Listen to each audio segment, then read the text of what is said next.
Before we get the podcast going, I wanted to let you guys know that the Home Service Millionaire book is available now at homeservicemillionaire.com/success. And it's for free. All you got to do is pay for shipping. It's homeservicemillionaire.com/success. And it's a hardcover copy. And I put a lot of extra things in this book. So please be sure to order your book. And I also made it available on audio. Go to homeservicemillionaire.com/audio and download your own audiobook. Thanks. This is the Home Service Expert Podcast with Tommy Mello. Let's talk about bringing in some more money for your home service business. Welcome to the Home Service Expert, where each week Tommy chats with world-class entrepreneurs and experts in various fields like marketing, sales, hiring, and leadership to find out what's really behind their success in business. Now, your host, the Home Service Millionaire, Tommy Mello. Hey there, home service experts. Tom Mello here, back with the Home Service Expert. I got Nellie Akalp here, and she's got a ton of experience when it comes to the legal aspect of running your business. Nellie, how's your day going today? Hey, Tommy, I'm great. How are you? I'm having a great day. I'm glad we got to catch up before the podcast started. You have a great story. I really like to let the listeners know all about where you came from and what you've done. You had a huge success with selling your last company for multi-million dollars. And I just wanted you to catch them up like you did with me on everything that made you who you are today and about your success. Absolutely. So I'm an entrepreneur, business expert, and I speak a lot. I also have published several books and authored several books. I'm also a mother of four and partners with my husband, Phil Akalp, who currently is my partner in our current business, CorpNet.com. And truly, I've dedicated my entrepreneurial career to helping other entrepreneurs and business professionals in helping them succeed at business ownership and also the legal aspects of starting a business and also managing and running a business.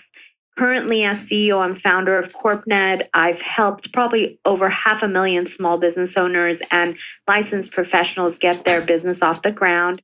I'm a very active, prominent business expert on most social media platforms. And really, my forte is engaging with small business owners and entrepreneurs, accountants, CPAs, home service professionals, licensed professionals, and sharing helpful tips, advice, and guiding them to business success.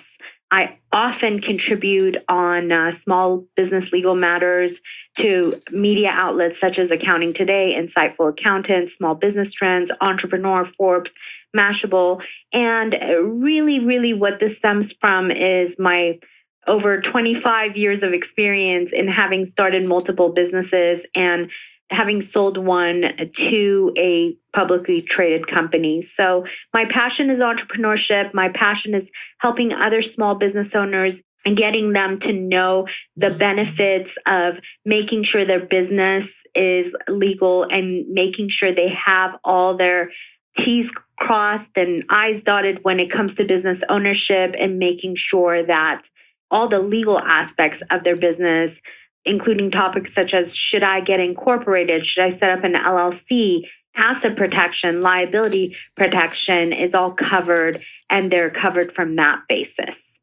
Yeah, that's really interesting because there's some new tax laws that just passed that I'm really excited for the listeners to hear more about.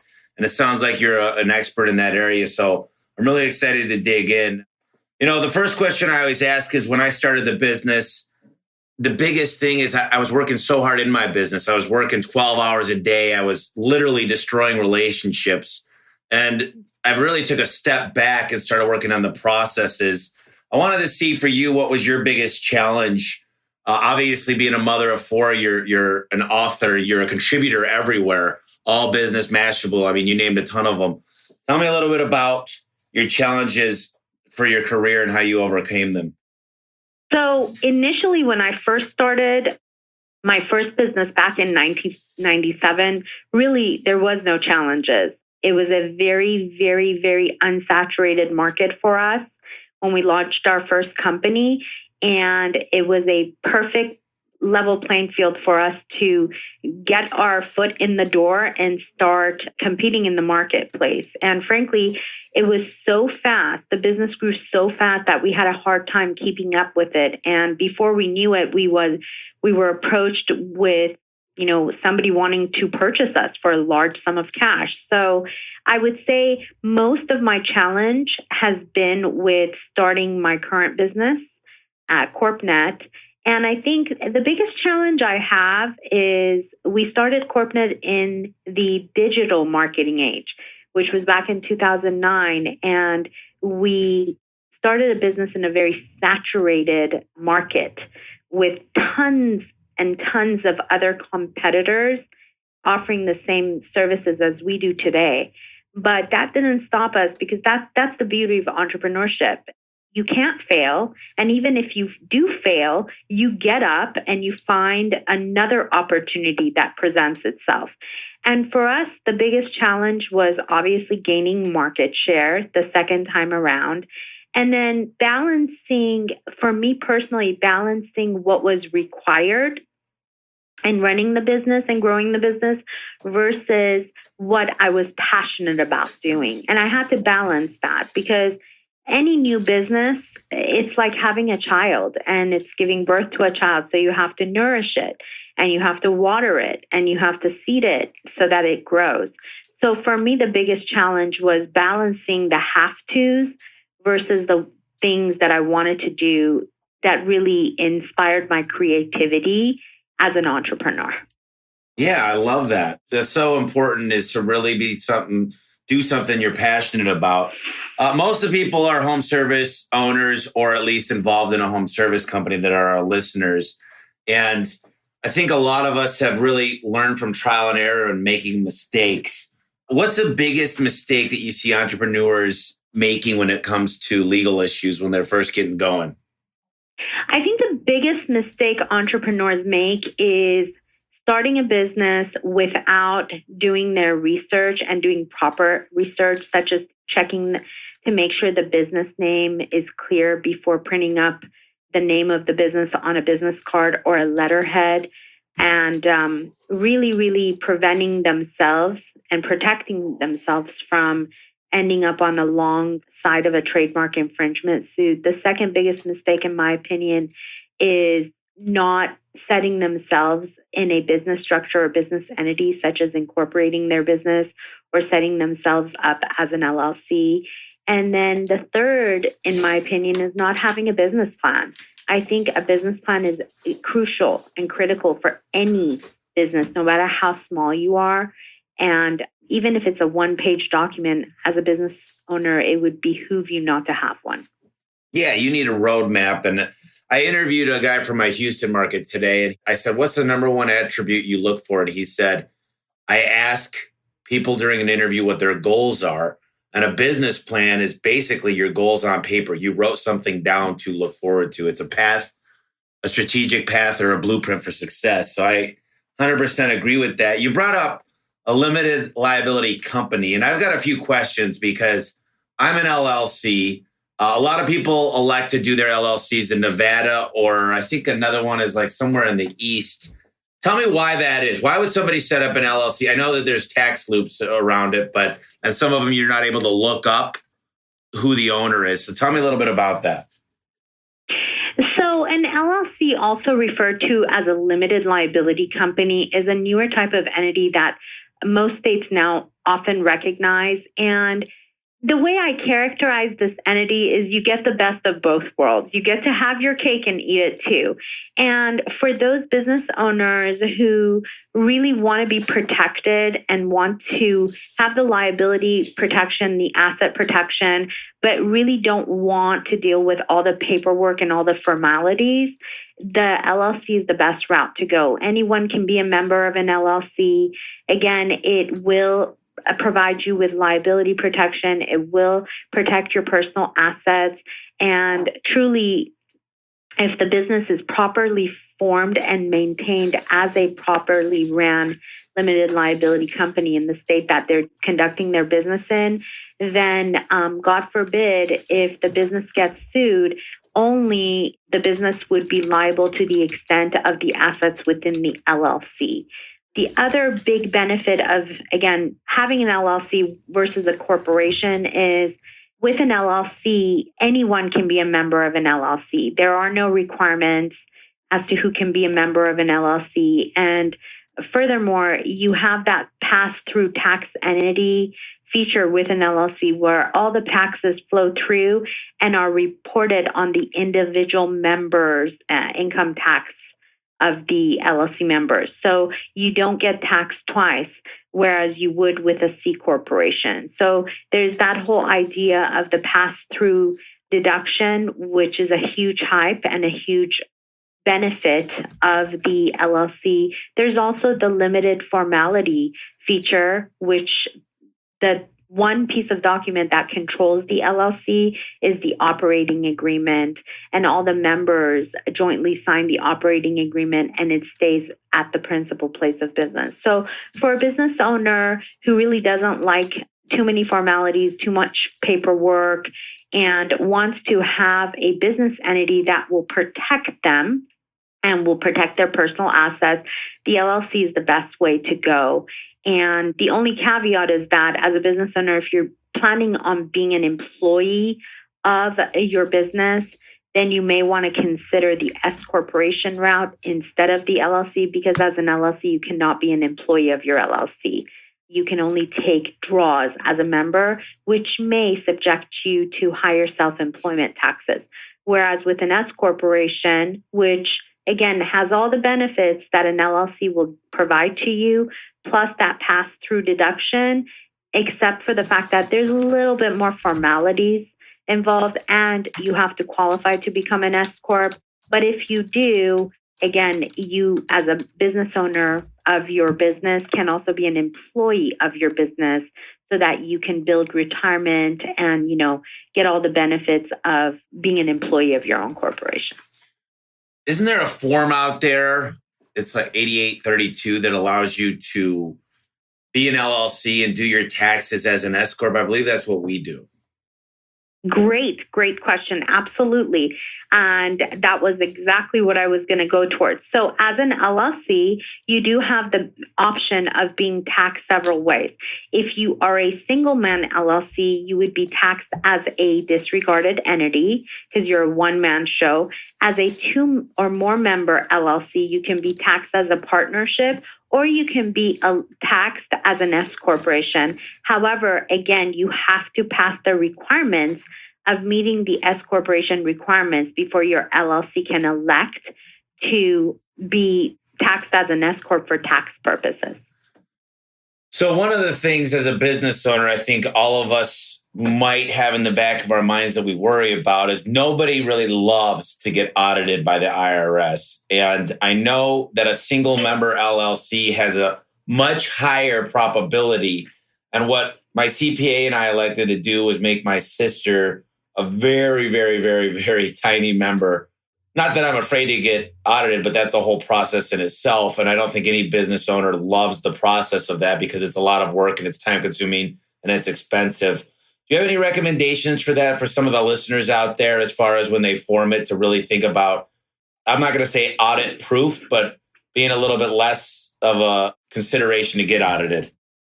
Absolutely. So in my experience, whether you're a one-man corporation or an LLC, really, it's not that kind of flags you for the IRS to audit you unless you're running your business for any other type of purpose other than lawful business purpose as to what the LLC was intended to be set up for. So things that can really, really flag the IRS for an audit would be where you're commingling personal, taking a deduction for something that it's for personal use and making it appear as if it's for business use. So in my experience and having ran a business for over 25 years, I've only been audited once. And even when I was audited, we were completely in the clear.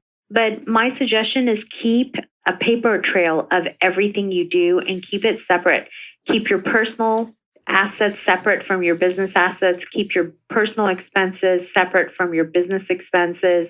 If you're running a home-based business, make sure that you delineate a certain aspect of your home for business so that, it doesn't flag the IRS like, oh, they're trying to take a deduction for something that's not of business use. So I think the best tip that I can offer here is just keep your side of the street clear and run a clean business and keep track of all your paper and have a paper trail. Because when you have a paper trail, when they audit you, if you come up with all the explanation backed by the evidence, you're in the clear.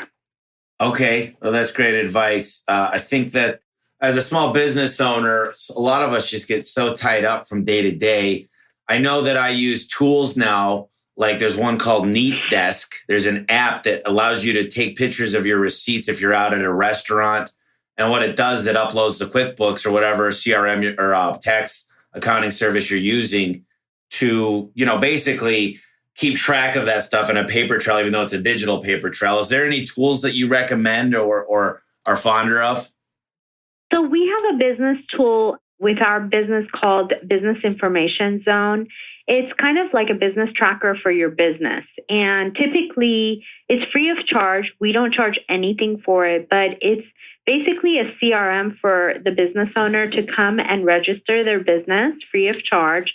And then we monitor their business for them and provide them with monthly notifications if something comes up with their business. Also, it's a place where they can store all their documents as it relates to their business within the cloud and have access to it at their fingertips. As far as like a accounting software, I would definitely recommend Shoebox or Mint.com. Shoebox is great. That's a great app that I've recommended to many small business owners when it comes to keeping track of their expenses and saving records of their expenses. Okay, well, that's perfect. So we've got Shoebox or Mint.com. A lot of business owners right now are really starting to think about succession planning, and that's kind of around the fact that they don't really know. A lot of people are ready to retire, and the baby boomers. I heard an interesting stat the other day that 7 out of 10 are planning on retiring in the next 10 years. So there's a lot of succession planning. Tell me a little bit about preparation for succession planning and how that applies to the not only the formation of an LLC, but really any tips you could give to get that strategy going for them. Okay, so in my opinion, as I've been at both ends of the game, I've started a business and I've already sold a business. When it comes to succession planning, again, in my opinion, you need to have your legal ducks in a row. Because part of what happens as you're considering, and while we're talking here, I'm strictly going to be talking as far as succession planning goes with respect to selling a business, for example. Yep. When you're trying to sell a business, one of the things that the purchaser is going to look for is obviously, one, is the business profitable, or is there an opportunity for me to take it, turn it around and make it profitable? And then also, what has the business been doing? And they want to do some due diligence on the business to make sure you're not in any lawsuits, you're not in any current lawsuits, et cetera, et cetera. So they're going to be doing a ton of due diligence on you. And one of the things that typically, they look for is the business established, and is it a established legal entity? Because that will actually give the seller more credibility and more likely that the buyer is going to want to purchase you, because they look at you having taken the time to establish yourself as a legal entity and have ran the corporation or LLC in conducive to the laws of running a corporation or LLC. So in my opinion, again, the topic of incorporation and setting yourself up as a legal entity and making sure that all your legal nuts and bolts are in place is super important. Also keep in mind that when the actual transaction takes place, one of the requirements to, selling a business is while you're in escrow, they're going to require you, if you're not a corporation, to become a corporation. And that's just based out of our experience in working with a ton of commercial business brokers. So again, for succession planning, it wouldn't behoove you to look into the S corporation or the LLC because it's very advantageous in many situations. And in my opinion, it'll really, really speed up the process of a purchase process if you're planning to sell your business. Awesome. So one of the things I wanted to add as a business owner is making sure if you're looking to do some succession planning is have a good NDA for your employees and have a good non-compete clause. And I'll have some of that stuff on the website, but definitely really important after you get incorporated to start having these documents and preparing your company for this stuff. So one of the things I wanted to talk to you about is I'm always learning about becoming a leader within my business and motivating and supporting the employees. And a lot of people have a different angle on that about business leadership. I wanted to hear, you're obviously the CEO and the founder of your company along with your husband. Can you tell me a little bit about what you found is for recruiting and actually becoming this amazing leader that you are today on some advice? Because I think it's so important for a business to have that. I think the key to being a great leader is consistency. That's on the top of my list. Great leaders, you'll often find that they're very consistent in how they run their lives, both personal and business. So the key, in my opinion, is consistency and also having this mentality of leaders eat last. For me, I do everything by leading by example. If I want to have a great big company, I need to not only say the part, but also act the part. So for me, it's about being consistent with my actions and my words, and also having this mentality that leaders eat last. I'm always the first one to come into the office, the last one to leave, and always, always helping my employees succeed and be the best at whatever it is that they want to set their minds to or whatever they want to achieve. Because when you have that mentality and mantra of helping people succeed in whatever they're doing, then you're ultimately going to succeed. Yeah, that's great advice. I talked to a couple business owners that are really all about figuring out what they can do to make their people successful. One of the things I just did recently was ask my managers of each market. We asked them, what's your biggest goal this year? One of my market managers in Michigan he's got a newborn on the way. And he obviously said that's the biggest thing he's saving for and his biggest goal this year, which obviously, I don't have any kids yet, but kids are expensive and it's good to have a plan for them. Exactly. A lot of it comes down to hiring the right people. And listen, this is the biggest problem I get all the time, Nellie. I always get the question is, how do you find them? How do you get the right people? And how do you put the stuff out there so they'll come to you and get that shiny object out there? So, and obviously the leadership is a big part of it, but what's a hiring philosophy or strategy that's worked for you in the past? It's funny you ask because I've had some challenges in hiring good talent, but I think when it comes to hiring talent, you got to take your time. In the past, mistakes I've made is really jumping the gun too fast and not really taking my time doing their necessary research as to finding the best fit for our company. And truly it comes to, sitting down, first of all, screening them over a phone call and making sure, that first impression is pretty much done deal, and if they make a great impression on you, then I would probably say invite them into the office. And the thing that I look for is personality, genuineness, authenticity. I want to just make sure I can have a conversation with this potential candidate and how are they going to do going into the workplace? Are they going to fit my culture? Are they going to fit the mission? Are they going to fit the corporate culture and the mission and our mantra? And all of that these days, has to be checked into because, we're dealing with a lot of millennials and it's not about just a paycheck anymore. It's about work-life balance. It's about them coming in and making sure not only they're getting paid, but how's the company treating them, their benefits, package, et cetera. So for me, when I look at a candidate and when I look at hiring a candidate, I need to make sure not only they have the right skill set and talent for the job that they're being hired for. But in addition to that, they have to match my value system and the corporate mission and the culture we have for the company. Yeah, absolutely. That's awesome. That's some of the things I try to do as well as a definitely background check for home services. We do drug test and background checks. And that's because we want someone coming in your home that's been checked out for you and your family.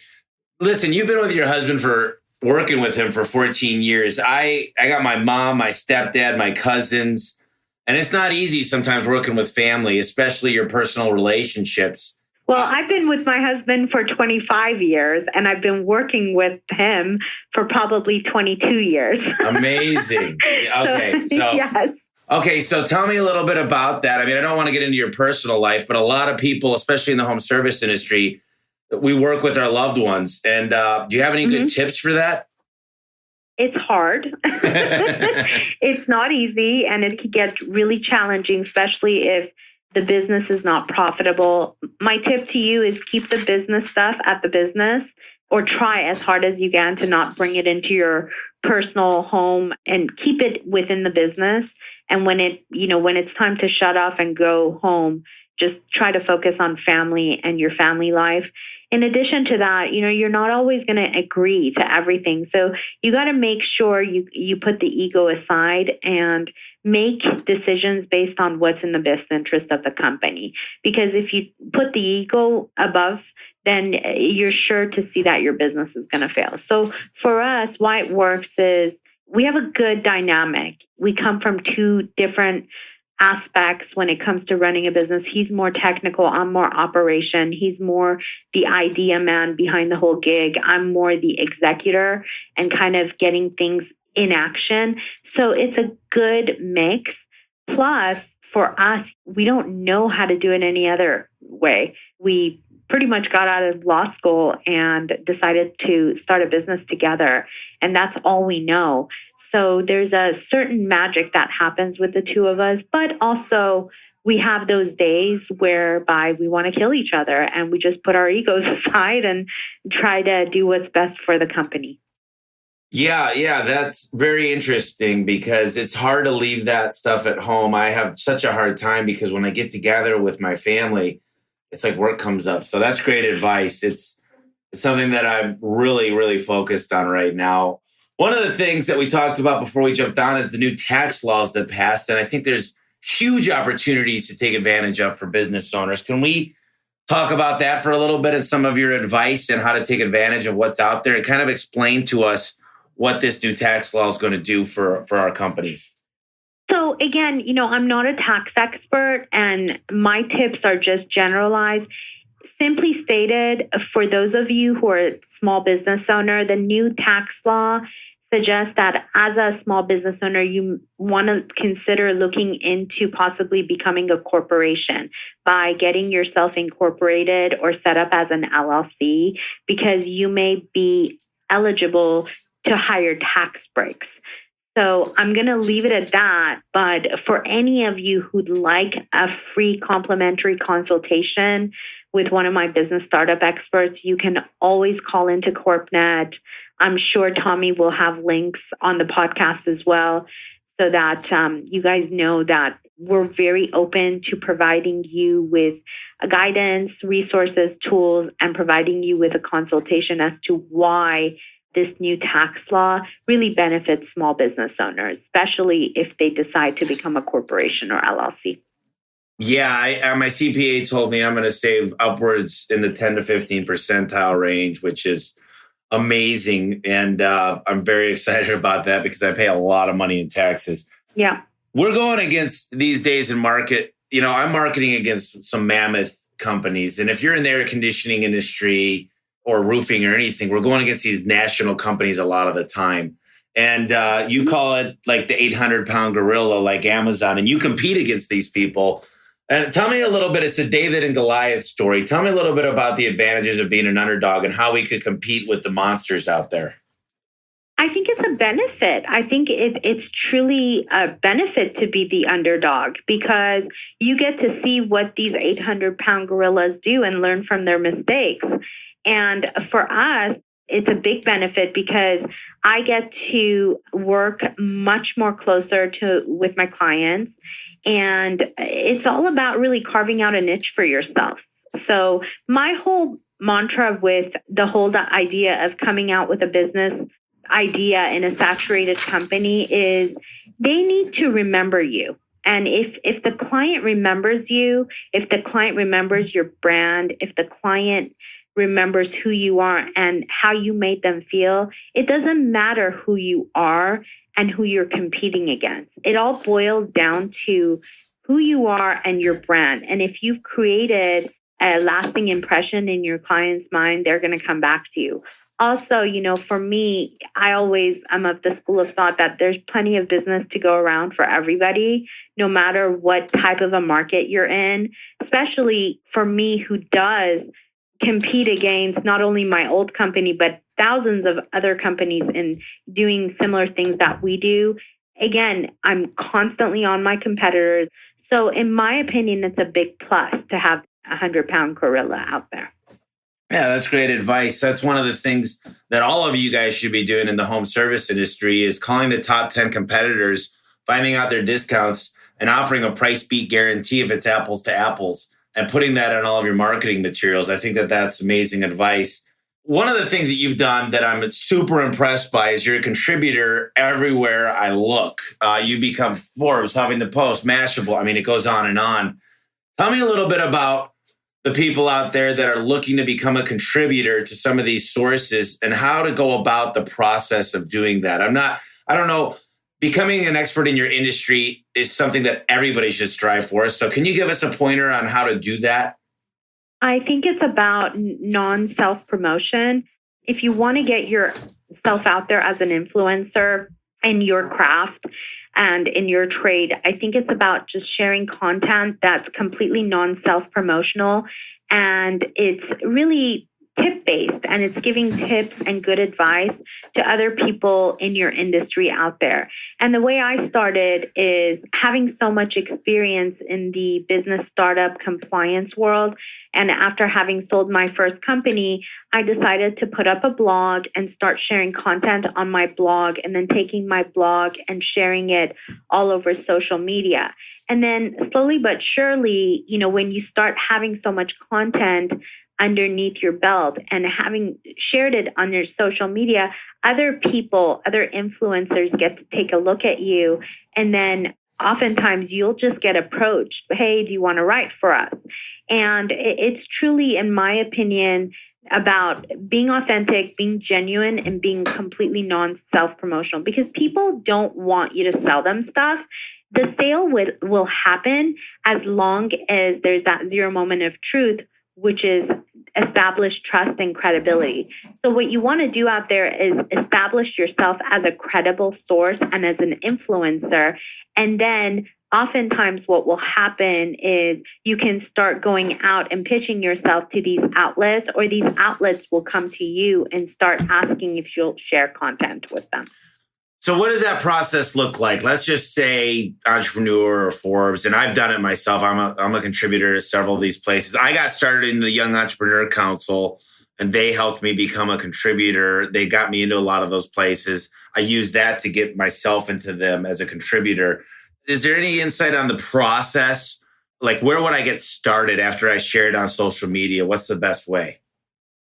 For me, I have a social media manager who constantly pitches me out. But one of the great places to start is there is a site called helpareporter.com. Haro, yeah. Haro, exactly. And that has helped me immensely because that's really where I started. Is I would go there, or my social media manager would go there, and she would look at what reporters are looking for. And oftentimes, if it was something that was related to a topic of small business, work-life balance, anything that I was comfortable in talking about, she would pitch me out. And then I would start getting published in these other people's articles. And then slowly but surely, I would get a ton of links back to me. And then from there, we started a marketing plan to go, okay, let's go. Now that we have so much content under our belt, let's go ahead and start pitching ourselves to these bigger outlets.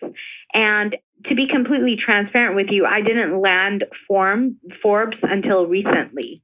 So it really takes just one major publication for you to get yourself in, and then everything else it comes a lot more easier. But for me, like my first publication that I got into was Mashable, and that was a big home run for us because the audience is very much similar to the audience that I'm going after. So I started writing for them, and then from there, I started writing for Business Insider and Small Business Trends, and then when people see you in these outlets, they start coming after you and going, hey, I saw your article here. Would you be interested in writing or sharing a piece of content from us? And the trick is that when they do ask you, you don't want to repurpose your content. You don't want to share the same content you've shared with another source. You want to write content from scratch that's very, very key to what their audience is looking for and what the topic is. And the topic should be timely, something that's very credible and also that their audience will read. And, if their audience likes it and you see a ton of shares from it, then they're surely going to come back to you and ask you for more content. Okay, that's great advice. One of the things that people are probably listening out there, they're probably saying, why would I want to become a contributor? Why would I want to have to write out these articles? Can you tell me what it's done for your business? And I know you got to run here pretty soon, so I just got one question after this too. So if you could just go into becoming an influencer and a contributor, what that does. Well, I think when you become an influencer and really an expert in your field, in your craft, then the credibility is there. And when people come to your company, they're not just looking at an advertisement on Google where they've seen your company. They're looking at, wow, she's the CEO of CorpNet, and look at her and everywhere she writes about, and look at her content. So the credibility is immediately established. And then they surely come to you because you're the expert who wrote about what they're looking for, and they're going to more often than not purchase from you. Okay. I mean, you have those customers that are looking for the best deal or whatever, and you're going to get those customers. But at the end of the day, when you establish yourself as an influencer and as an expert in your field, you're going to ultimately get much more customers because you're doing it in a non-self-promotional way, and you're putting yourself out there as an established expert in your field. So again, more people are going to want to conduct business with you, looking at you with those types of accreditations. Awesome. So one last thing, this is the last question, and then I want to give you an opportunity to leave us with some final thoughts. But, CorpNet launched its partner program recently, and I'm just curious to hear a little bit more about how that works. Absolutely. So our partner program is for any business professional, business owner who'd like to make revenue and would like to, create a little added revenue in their pocket and expand their advisory services.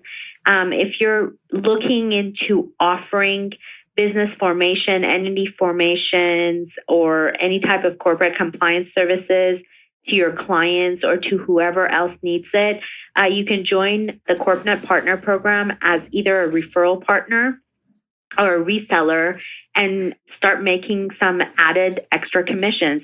As a referral partner, you basically refer people to us, and we send you a commission of 20% on each referral.